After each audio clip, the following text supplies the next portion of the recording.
Hi. Hi, everybody. Part 2. It's for healthcare. This is about healthcare. So, kind of an old friend of ours got married about 5-6 years ago. And they had a couple kids, and his wife got, found out she had stage 3 lymphoma when I think she was 28, 26, something like that. And, she had 3 surgeries. She had chemo through and throughout that. She was on Medicaid. That Medicaid was the only way that she could pay for it. She had to be on disability because she had cancer for 2 years at that time. And then I think she was on it longer, but she had a very small percent chance of living through her surgeries. There was 10 to 30% chance, and she lived through all 3 of those. Determination. Yeah, she had 3 kids, and she was married, and when she was able to get married to her husband a year maybe beforehand, and Medicaid cut her off. Just quit paying for it. They were just no, we're not paying for this anymore. Oh my gosh.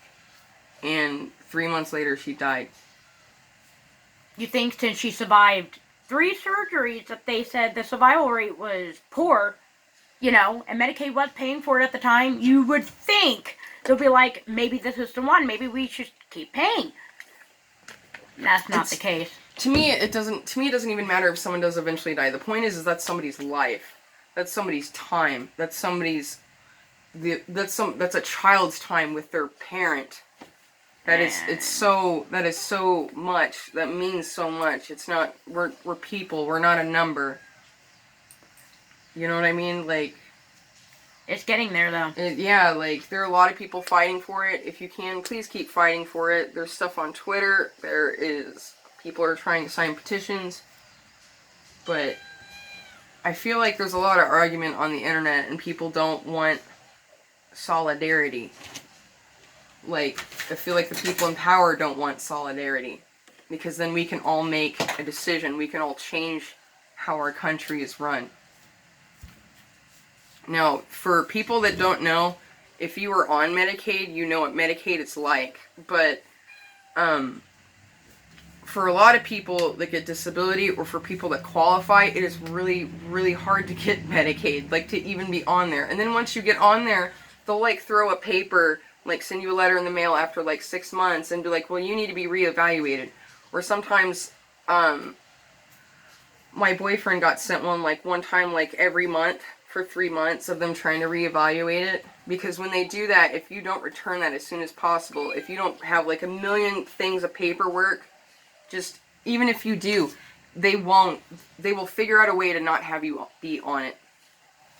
They'll cheat you out of it, and it's sad. It just seems like it's that America's population control. I don't know, because that seems like it's what it's turning into, is population control. Because a lot of people need Medicaid and need Medicare because they can't afford the independent insurance. I'm going to tell you, some of that stuff is completely outrageous, and it's not even going to pay for the important stuff that you're more concerned and worried about. It's not even going to help that. It's going to help the stuff that could maybe possibly, messed up as it sounds, can be pushed off a little bit. But the main health, it is. I think that's our population control. 42,000 people die a year because of not having medical insurance. Either not being able to get Medicaid or just not having it at all. So that makes me wonder, that's it? I guess, everybody, that's our population control. And that is horrible. My boyfriend's dad, right? Really, really sick. He gets dizzy and he falls down, and he's in his 70s, and he refuses to go to the hospital because he didn't want to pay for it because he can't afford it. And he has the VA, and he has Medicare, and his co-pays and deductibles are just too much. It is. A life-saving medicine that can save my dad, because my dad's highly allergic to poison ivy, poison oak, and poison sumac that they won't even pay for. And my dad served the country too. He's a veteran. He fought in Vietnam, didn't he? He fought in Vietnam. He risked his life over there, and the government won't even pay for a medicine that could save my dad's life, is an EpiPen. okay? And he's up in his age. He's getting older. And it's just, that's it. It's gotta be. It's the only explanation is this is America's population control. How many die? 42,000 a year. A year alone dies because they can't afford or get insurance. I think if we as a people, no matter what our views are, whether you support Trump or you don't, or you support abortion or you don't, the point is that if we want to keep living in this world and be with our families, we need to fight for this so we can all have it. Everybody. Yeah. Everybody can have it. So no one ever has to worry if I don't pay for my $800 prescription this month, if I don't pay for that, I might have seizures.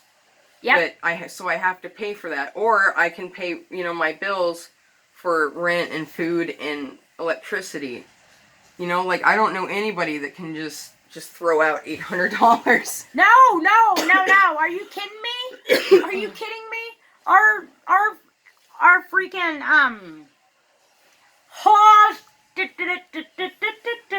our freaking minimum wage here in Missouri, I think, is still $9.50. $9.50 an hour. They said it's going to be changing to $10 or $10.50 in between there. We still haven't got our change. So how are we living minimum wage like that? And I understand a lot of companies give us insurance. Yeah. But holy shit, no thank you. That's outrageous. I'm going to tell you now that is outrageous. Some of those insurances through your companies are taking so much out of your pocket that you literally cannot live. Pay your rent. Get your food. If you guys can, there's hashtags down below. Please click on those and try to do all you can to spread the word about it. Thank you for tuning in to Rant Friday. Have a good day. Bye.